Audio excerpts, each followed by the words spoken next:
Vamos a analizar un tópico que es realmente pertinente para hacer control. Dijimos que uno de los elementos para desarrollar aplicaciones en control corresponden a medir apropiadamente. Y esto implica dominar ciertos criterios de instrumentación. Muy bien. El segundo, para hacer diseño, corresponde a contar con un modelo. ¿De acuerdo? Incluso si manejo un controlador PID, contar con un modelo, así sea simplificado de la planta, es muy importante. Tal vez lo que ustedes conozcan de modelamiento hasta este punto corresponda, dependiendo del proceso, desarrollo de una ecuación diferencial, y con ese proceso tengo un resultado que es factible de convertirlo a una función de transferencia, a un modelo en espacio de estados, y hago todo mi estudio. ¿De acuerdo? Pero hay procesos en donde es relativamente complejo obtener esos resultados. Es decir, el modelo utilizando leyes de transformación fundamental. Cuando eso pasa, pero de cualquier forma necesitamos tener un modelo, podemos recurrir a un área bastante amplia que se llama identificación de sistemas. Hay programas de doctorado que se dedican solamente a eso, a identificar sistemas. Y es que un sistema puede ser un proceso dinámico, puede ser, como les mencioné al inicio, un sistema de transformación que promueve estudiar datos de reacciones en redes sociales con publicaciones. Eso es identificar un sistema. Y es parte de lo que implica conocer teorías asociadas a sistemas de control. Bueno, en el caso particular de lo que vamos a mirar en este curso, corresponde en esta primera parte a identificación de sistemas, pero utilizando un enfoque gráfico. He pretendido aquí en el icono de este slide incluir la síntesis de esta sesión. Es decir, el experimento que queremos desarrollar es el de aplicar un escalón unitario o un escalón no unitario, un escalón en general, una señal de tipo escalón al sistema, para obtener una respuesta del sistema. En este caso es una respuesta bastante habitual de los sistemas de transformación dinámica, como de motor, nivel en el tanque, temperatura, posición, etcétera. Y queremos, a través de esta relación de la señal de entrada y de salida, encontrar una relación asociada a un modelo. Y el modelo resulta que corresponde a este, que es uno de primer orden con tiempo muerto. Esa es la síntesis del logo, que ya viene un poco mejor descrita en esta lámina también. Entonces, el enfoque de modelamiento utilizando datos básicamente tiene o está compuesto por 4 etapas. El primero corresponde a adquirir los datos del proceso de acuerdo a un protocolo experimental. Para esta parte que pretendemos estudiar y aplicar, el enfoque experimental implica, de acuerdo al proceso que tengamos, seleccionar una señal de tipo escalón que sea lo suficientemente significativa en generar un cambio a la salida del proceso para que no se enmascare como un ruido que nos permita registrar el cambio. ¿De acuerdo? Y que el cambio habitualmente corresponda a esto. Para eso, muy probablemente, el proceso pudo haber estado con un valor previo de operación, no necesariamente parte desde el reposo. El cambio de tipo escalón, cuya magnitud conocemos, debería generar esta variación. Aquí estoy representando esto como una variación del sistema de primer orden, y luego de que el transitorio concluya, alcanza un valor de estado estacionario. ¿De acuerdo? Y con el registro gráfico de la señal de entrada y de salida, intentamos ajustar esos datos a un modelo sencillo en donde requerimos hallar la ganancia, la constante de tiempo del sistema, del modelo y el tiempo muerto. Si explicamos brevemente cada uno de estos elementos, la ganancia claramente corresponde a la variación en el cambio de la salida entre la variación en el cambio de la entrada. ¿De acuerdo? Por ejemplo, imaginemos un sistema de control de velocidad de un motor. Es decir, tenemos un motor que tiene instalado un sensor y podemos medir la velocidad y que ahorita está, por ejemplo, girando a 100 revoluciones. Y el voltaje o la señal de control para que el motor gire a 100 revoluciones, por ejemplo, corresponde a 1 volt. Vamos a imaginar eso. ¿Está bien? Y agarro y pum, le cambio de 1 volt a 2 volts. Y el motor aumenta su velocidad a 200 RPM. Entonces, el cambio efectivo de la Y de estado estacionario, luego de que el experimento es aplicado, en relación a la Y estacionaria previa al experimento, serían 200 menos 100, ¿verdad? 100 RPM, dividido entre la señal que provocó este error, más bien dicho, este valor de estado estacionario, que son los 2 volts, menos el 1 volt de acá. ¿Está bien? Entonces, la ganancia de ese sistema sería 100. ¿Se entendió? Eso puesto en ecuación significaría que la ganancia K es igual a la variación de Y entre la variación de U. Y la variación de Y sería Y de estado estacionario cuando se termine el experimento menos el Y de estado estacionario inicial. Esto es F. Dividido entre el U final sería, ¿no? Menos el U inicial. ¿Está claro? Perfecto. Entonces, a ver cómo le cerramos desde aquí. Bueno, no se borró. Hay que borrarle. Muy bien.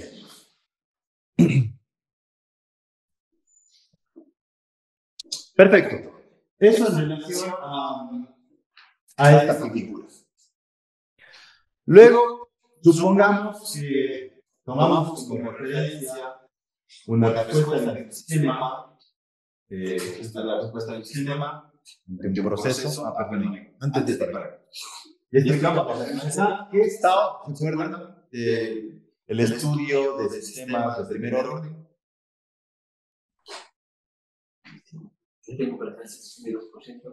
Físicamente el tiempo que le toma al sistema, en este caso, desde que aplicamos el experimento, en llegar al 63.21% de su valor de estado estacionario.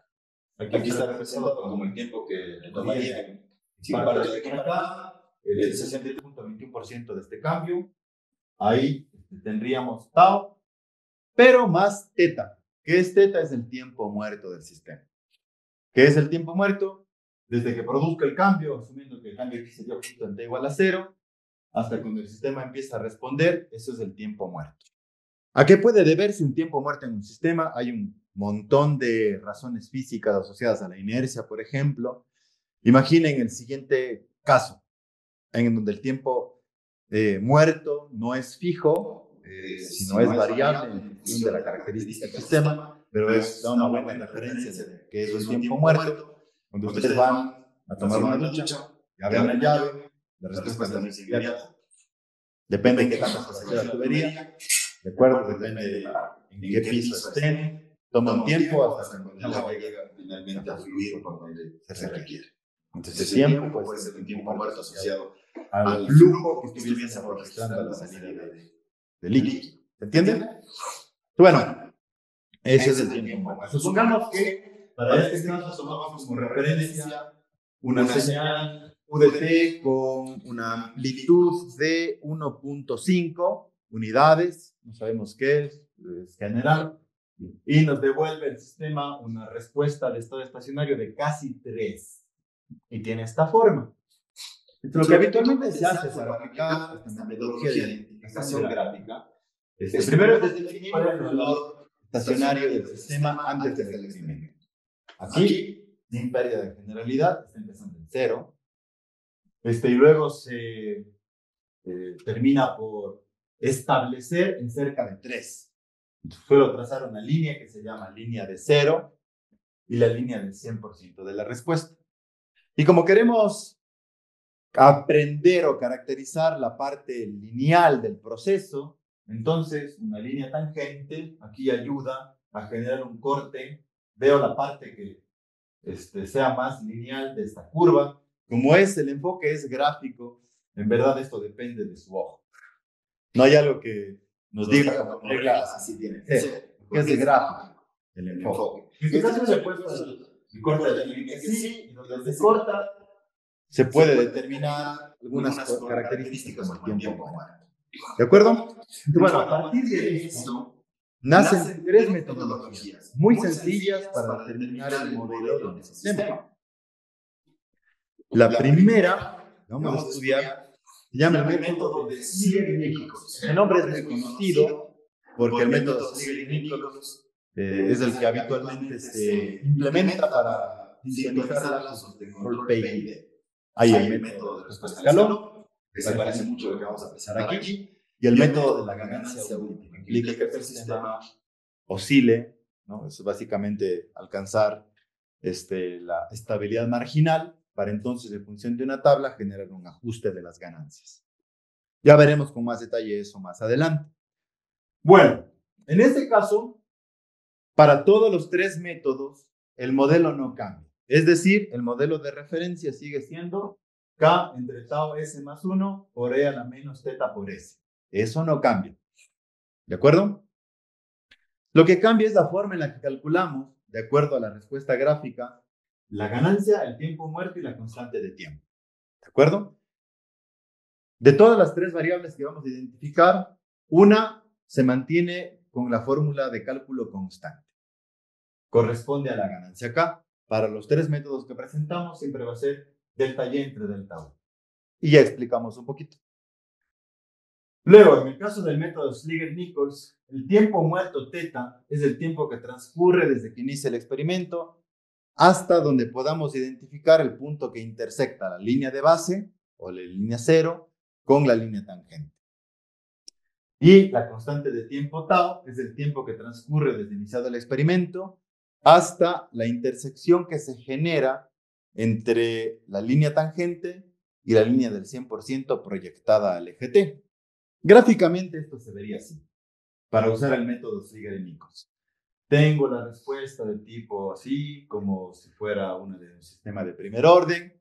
Trazo la línea de 100. Aquí no necesité trazar la línea de 0 porque empezó desde el reposo, pero si otro proceso no empezaba desde el reposo, pues hay que ponerle la línea de referencia 0. ¿Ok? Y ahí tiro mi línea tangente. Entonces, ¿qué me dice el método Ziegler-Nichols? En donde la línea tangente coincide con la línea de 0, ese es el tiempo muerto. Muy sencillo, plenamente gráfico. Y donde la línea tangente coincide con la línea de 100, eso corresponde a θ más tau. Como ya conocí θ, pues aquí determino tau. Y gráficamente, haciendo aquí un pequeño desarrollo de lo que hemos propuesto, ya queda mi modelo. Es más, ¿cuál sería el modelo aquí? Aplicando Ziegler-Nichols. La ganancia decía que es delta Y entre delta U. Bueno, como parte desde el origen o desde el reposo, mediríamos el cambio absoluto, 298, puede ser, correcto, es gráfico, ¿no? Aproximadamente, si quieren le ponemos 3 también, igual es gráfico. Pero intentando ser un poquito más precisos, digamos 298 menos 0. ¿Y delta U cuánto sería? Dijimos que era un escalón de 1.5 unidades, ¿se acuerdan?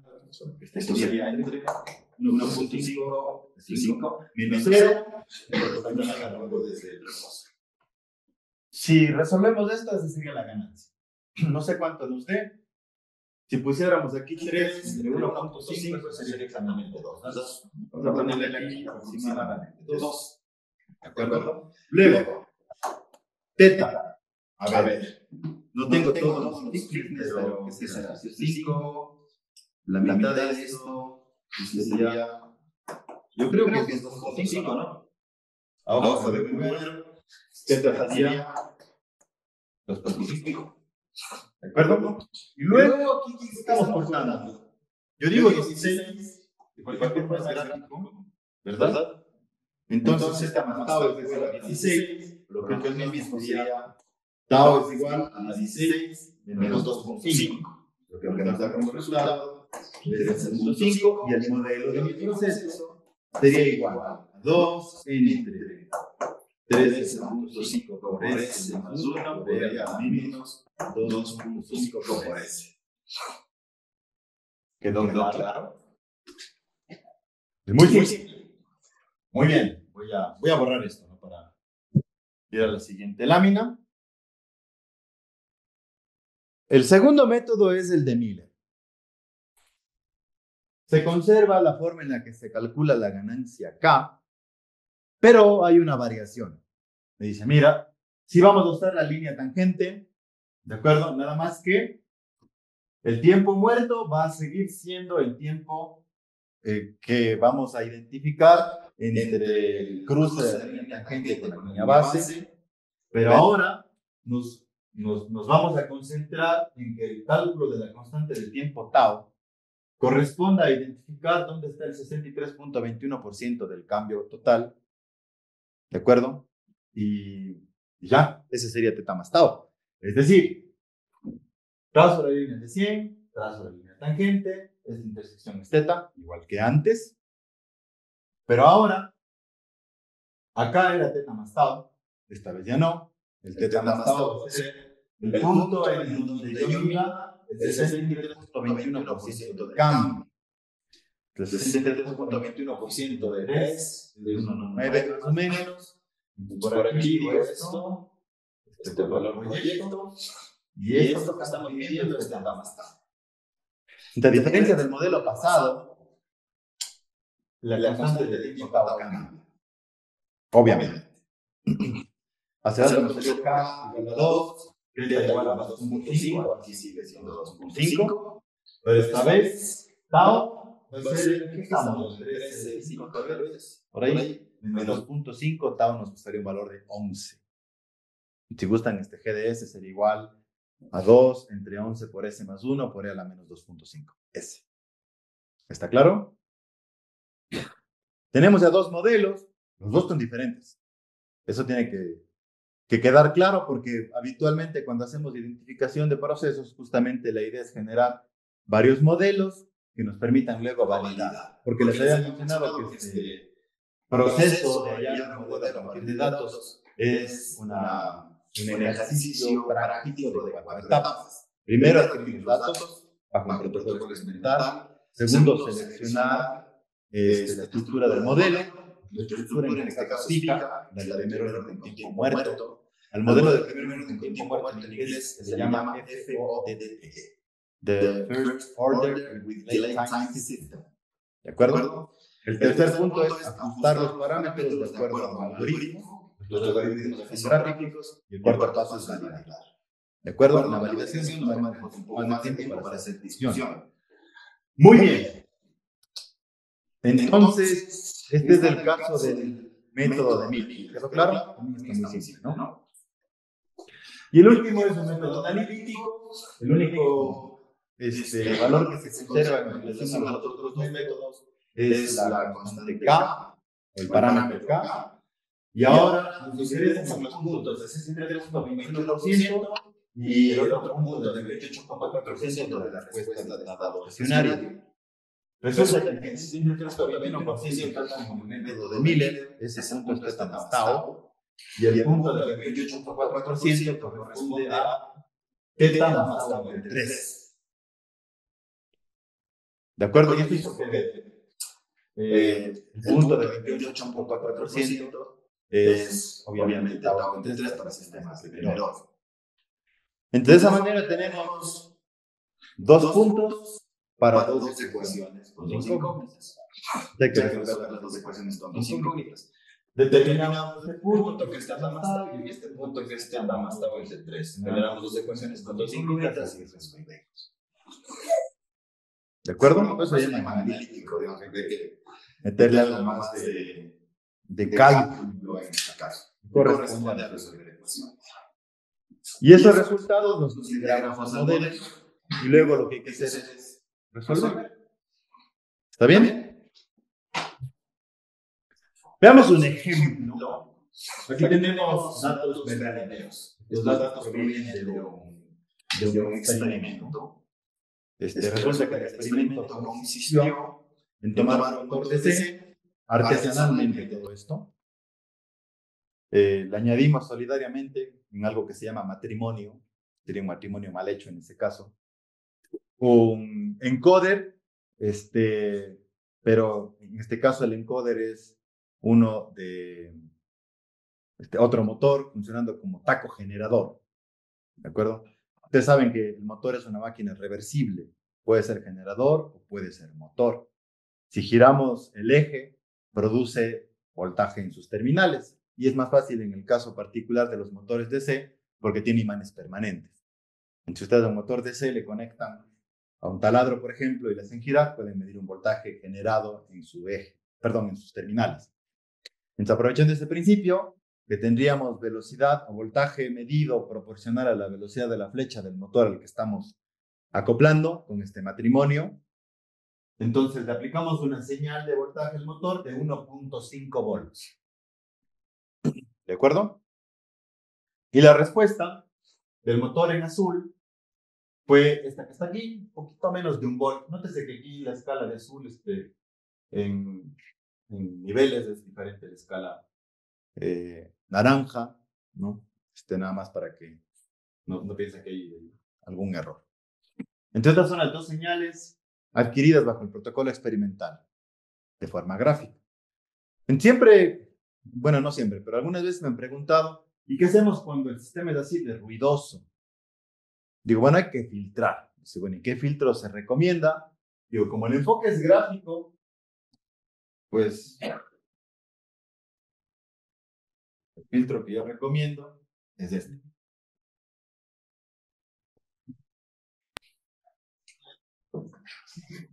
¿De acuerdo? Es lo que se hace. Porque lo que vamos a aprender es la dinámica de respuesta, el resto que es ruido de instrumentación. ¿De acuerdo? Entonces, con eso en mente, se procede a hacer lo mismo, ¿no? Trazar la línea tangente, la línea de 100, de acuerdo a lo que ustedes estén mirando ahí. Y bueno, y aplicar los métodos de Miller, el método Swigger y Nichols, el método analítico, y luego hay que comparar. A través de la comparación gráfica, es posible establecer una validación que nos diga qué modelo es más preciso. Eso específicamente está representado aquí. ¿De acuerdo? Es el mismo proceso. Esta vez ya no tengo doble escala. Acá mismo se muestra en verde la señal de excitación en voltaje y las dos son blancas porque es la salida del taco generador. En naranja, el método Swigger-Nichols, el modelo, en este caso, identificado utilizando ese enfoque. Y luego tenemos en amarillo, o bueno, sí, este amarillo más oscurito, el modelo que devuelve el método de Miller y el analítico, el de color púrpura. ¿Cuál es mejor? Bueno, definitivamente el que es menos efectivo, sin lugar a dudas, es el de Swigger-Nichols y podría estar entre cualquiera de estos dos. El de Miller es más sencillo de obtener, no tengo que resolver ningún conjunto de ecuaciones, digamos, tú puedes hacerlo más rápidamente y es muy efectivo. ¿De acuerdo? Les voy a subir este ejemplo, también codificado en MATLAB, pese a que la idea no es que esto se resuelva utilizando MATLAB, sino más bien que se resuelva de forma gráfica. Pero aquí, en este código de MATLAB, que lo explico rápidamente, cargo los datos que fueran parte de esta adquisición, porque teníamos adquisición de datos. La idea no es tener la adquisición de datos para hacer el proceso, ¿no? Sino solamente la respuesta gráfica. Y aquí trazo algunas líneas, determino los modelos. Seguramente han usado ustedes la función TF, que significa Transfer Function. Le damos el polinomio del numerador, el polinomio del denominador, y para agregar el tiempo muerto, le ponemos coma, input delay y el tiempo muerto. ¿De acuerdo? Bueno, aquí están los tres métodos, incluido un cuarto método que es un ajuste paramétrico utilizando los datos que MATLAB ofrece. ¿De acuerdo? Ese no está incluido en la lámina porque evidentemente en la lámina no hubo tiempo de explicar todo eso, pero aquí para su referencia les dejo este detalle. Entonces, teóricamente el método numérico que dice aquí en verde, que es utilizar un ajuste paramétrico propio de MATLAB. Lo hice para saber qué modelo sería más confiable en una implementación.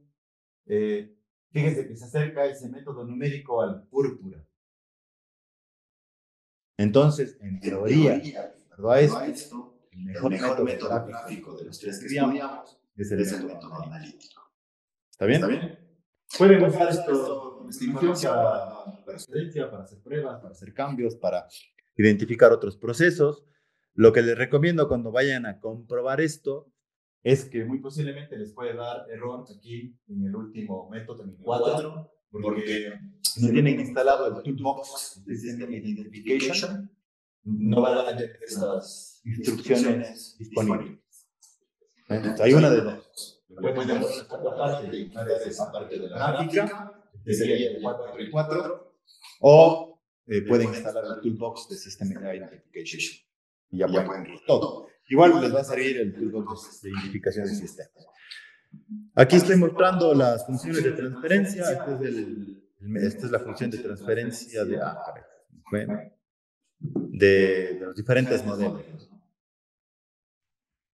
El método analítico de Ziegler y Nichols, el de Miller, el analítico y el último. Noten que para los primeros, como la gente prácticamente corta en 0, para este proceso, el método de Ziegler y Nichols, el Miller, no determina el tiempo muerto. No obstante, el analítico determina el tiempo muerto pequeñito, es así, 139 segundos, que es el mismo caso del método numérico. Muy bien. Eso en relación a la identificación de sistemas. Vimos en esta segunda parte de la sesión de hoy los tres métodos, ¿no? El técnicos, el analítico, algunos ejemplos de programación en MATLAB. Todo esto va a estar disponible para su referencia. Y con esto estamos en el tiempo que habíamos prometido. ¿Tienen alguna pregunta? Por favor. A ver, hay varios libros guías, también se los voy a compartir, ojalá que ya no estén en la plataforma, pero el de Ogata, Sistemas de Control en Tiempo Discreto, que es el que sirve como referencia para la parte de modelamiento de espacios de estados, transformar Z.